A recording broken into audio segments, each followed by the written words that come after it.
Bonjour à tous, aujourd'hui je reviens vers vous avec, je pense que ça sera une série de vidéos un peu particulière, puisqu'il ne s'agit pas d'une émission, c'est pas un FAQ, c'est pas une conférence, c'est pas un making of, c'est vraiment, on va dire, des réponses à toute une flopée de mails que j'ai pu recevoir pendant 4 à 5 ans. Il faut savoir que voilà, depuis que j'ai commencé Noob, puis Warp Zone Project et tous les autres projets, j'ai reçu à peu près, on va dire, entre 50 et 100 mails par semaine. Je sais pas si vous imaginez le volume et le retard que j'ai, et j'ai remarqué que dans ces messages, il y avait énormément de questions qui revenaient très souvent, de personnes voulant créer, qui s'intéressaient, on va dire, à des projets audiovisuels, et qui demandaient par exemple quel logiciel j'utilisais, quel matériel, quel est le modèle économique de Noob, comment on fait pour monter et garder un groupe uni malgré les années, alors qu'on est bénévole et que personne n'est payé. Il y a tout un tas de thèmes comme ça, le matériel, etc. Et plutôt que de répondre à tous ces gens, je peux pas évidemment, puisque je peux être à la fois au four et au moulin, je peux pas à la fois créer des web-séries, écrire des BD, des romans et compagnie, et passer mes journées à répondre à des messages, au cas par cas. Donc j'ai promis de faire des vidéos où j'allais répondre à tous ces messages d'un coup. Alors, qu'on soit bien clair, je donne pas de leçons, je fais pas de cours, il s'agit juste d'une vision des choses. C'est-à-dire que c'est mon expérience, c'est ma vision, je vais vous donner une explication, des conseils qui sont propres à mon vécu, quelques visions par rapport à d'autres auteurs avec qui j'ai pu discuter, parce que évidemment ma façon de faire n'est pas la seule qui fonctionne. Donc voilà, vraiment l'idée c'est de vous conseiller, c'est d'apporter des réponses à tous ces gens qui m'envoient des messages et qui aimeraient créer leur web-série. C'est d'encourager la créativité, parce que je vois trop de gens qui abandonnent parce que ils trouvent pas de réponse à leurs questions. Et peut-être qu'en regardant ces vidéos, ils se diront soit c'est possible, soit effectivement si c'est comme ça qu'ils font, je vais essayer. Voilà, donc aucune prétention dans ces vidéos, simplement celle de répondre à des sollicitations. Commençons par la toute première étape. Vous avez un projet audiovisuel en tête, mais vous ne savez pas par où commencer. Bon, là, pour le premier point qui se pose, c'est la logistique. Il va bien falloir enregistrer du son et capturer une image, et puis monter tout ça avec un ordinateur. Donc, la première chose à faire, c'est, souvent les gens se disent, il me faut une caméra. Il me faut une caméra au top du top, il me faut une image de folie, etc.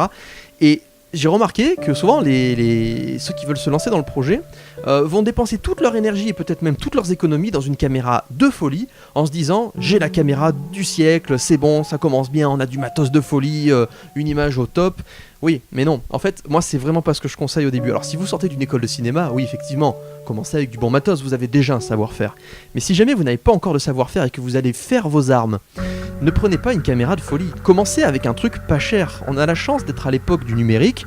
Aujourd'hui, on a quelque chose de très bonne facture pour pas cher. Donc, et puis, autre point, Internet, c'est pas un cinéma IMAX. C'est-à-dire que les gens sont habitués à regarder sur des petites vidéos des définitions qui sont pas forcément au top.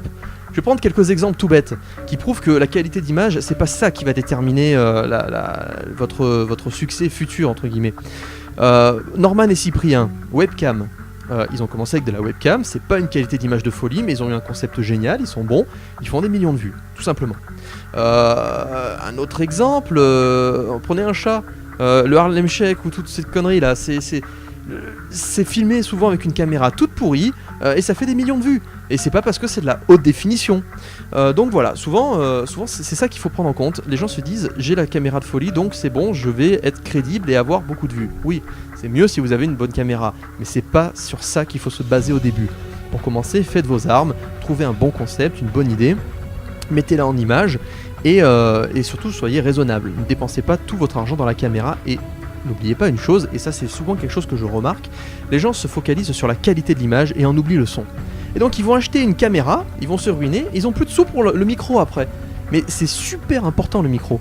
Alors si c'est un reportage, vous pouvez prendre un micro à main comme ça, qui est apparent, mais si c'est de la fiction, ou si c'est on va dire une émission où le micro ne doit pas apparaître, privilégiez un micro monodirectionnel, avec une perche évidemment. Bon, si c'est une émission, mais il y a le micro-cravate qui est pas mal aussi. Mais le micro monodirectionnel, ça veut dire que, en fait, il y a plusieurs choses. Ce micro, par exemple, va prendre l'ambiance, en fait, autour, mais il est pas dirigé uniquement vers ma bouche. Par contre, les micros monodirectionnels, qui souvent sont longs, en fait, ils vont fonctionner sous forme de cône, en fait. C'est-à-dire que ça va créer un cône qui va capturer le son et abaisser tous les sons alentour. tous les sons parasites.